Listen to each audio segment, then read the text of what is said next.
विराज बैठ प्रसन्न हो। जी अभी ठीक। हाँ, नहीं, ठीक ही रहना चाहिए। हम आपको अपने प्रभु का विधान बताते हैं थोड़ा सा। जब प्रभु किसी पर कृपा करते हैं, ये वैभव मिलना कृपा नहीं है, ये पुण्य है। पुण्य से एक घोर पापी को भी देखो, पाप करके भी उनका कोई पुण्य है जिससे वो सुकृत पूर्व के सुकृतवश चल रहे हैं, नया पाप है। ये वैभव बढ़ना या यश बढ़ना, ये भगवान की कृपा नहीं मानी जाती।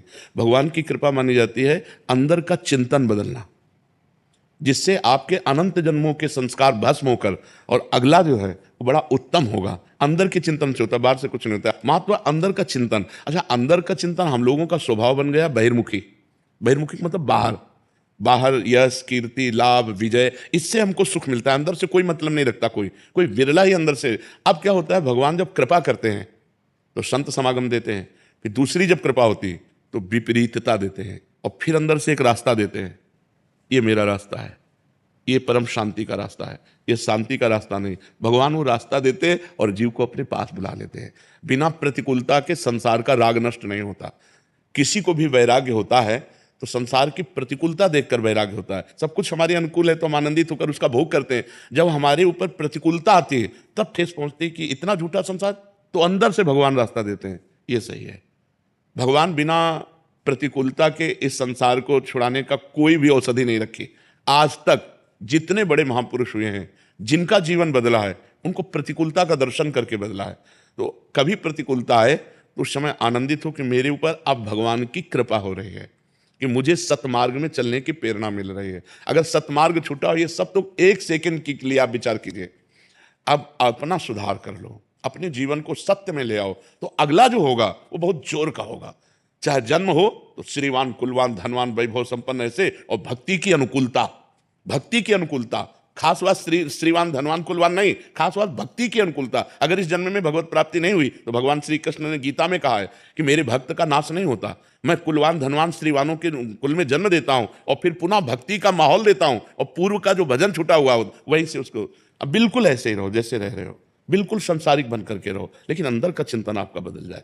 अंदर के चिंतन में आपकी यश की भावना न रह जाए, अंदर के चिंतन में आपको धन बढ़ाने की भावना न रह जाए। अंदर का चिंतन हो जाए, प्रभु बहुत जन्म व्यतीत हो गए, अब एक बार आपसे मिलना चाहती हूँ, एक बार आपसे मिलना चाहते हैं प्रभु, मुझे आप चाहिए, अब संसार नहीं। तो बात बन जाएगी, तो बात बन जाएगी। तो इसलिए आनंद पूर्वक भगवान का नाम जप करो, बिल्कुल चिंता मत करो।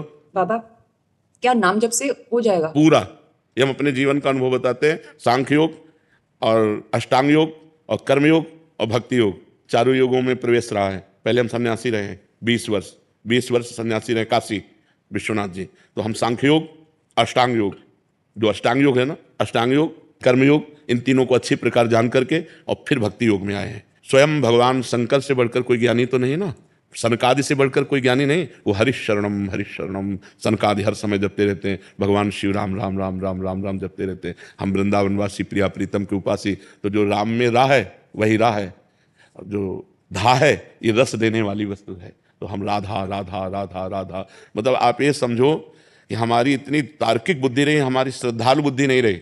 सन्यासी की जो बुद्धि होती है वो तर्क प्रधान होती है, कसौटी पर कसने पर। तो हम केवल भावुकता में राधा राधा का प्रचार नहीं कह रहे कि हमने सुना और ऐसे ग्रंथों में पढ़ा, ऐसे कह रहे, स्वयं स्वाद लेके कह रहे और विश्वास के साथ कह रहे कि यदि आप राधा राधा जपते हो तो इसी जन्म में भगवत प्राप्ति हो जाएगी, इसी जन्म में।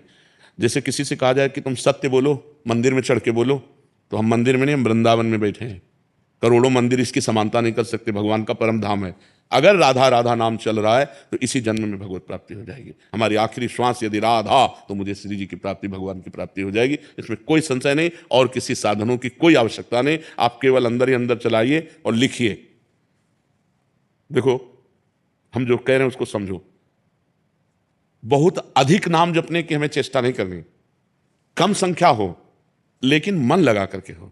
जैसे हम, अब देखो, आप लिखो राधा, अपने दिमाग में लिखो, खुले नेत्र लिखो या बाहर बाहर देखो, दिखाई दे रहा है राधा लिखा हुआ, वही कान में सुनो राधा, वही अंदर उठाओ राधा, ये तीनों का एकाकार हो जाए तो ये करोड़ों नाम जप के बराबर है। देखो, जैसे हम बोला राधा, ऐसे हम 1000 राधा नाम बोले तो हम बोला राधा, ये उपांशु है, इसे उपांशु कहते हैं। राधा राधा राधा राधा 1000 बार, ये उपांशु हुआ।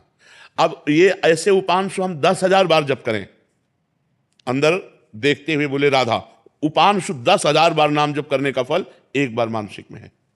इतना बड़ा फल है ये। ऐसे राधा राधा राधा चल रहा है, नेत्रों से हम उसे देख रहे हैं, कानों से उसे सुन रहे हैं। आप देखना कि अगर मन भगेगा तो आप लिख नहीं पाओगे राधा नाम, अगर लिख रहे हो तो मन भगेगा नहीं। तो चाहे 10 बार लिखो, 100 बार लिखो, लेकिन एक अभ्यास बनाओ ऐसा कि कुछ समय शांति से स्नान आदि करके बैठ गए और राधा राधा लिख रहे हैं, उसी का चिंतन कर रहे हैं। इसे अपना जीवन बना लो, फिर आप परिणाम में खुद देख लेना। कोई घाटे का सौदा तो है नहीं। ठीक है, ये सखी को दे दे, ठाकुर शिव जी की है।